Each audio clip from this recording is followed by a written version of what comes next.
Kurke madarang kanle marangwi Kantamle kantange changla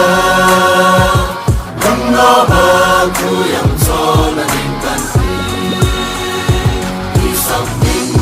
kanu yang kamsi O amoy apaning sudarang kanle na Kanhuling matuzar sa koyike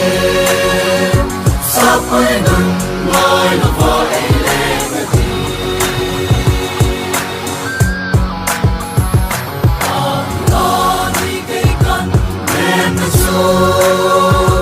Nang bangayan siya kay sa legulhan Ay to sumay tile arang kade O lang ay dyan kwen ay lega Isang din kanu yang kamsi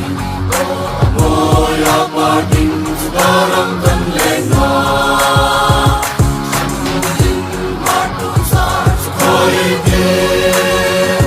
Sapay nun ngay laba ay lengati Samitang sinemaram tina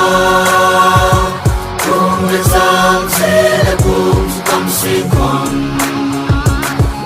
H.M. Mahatma Yalongin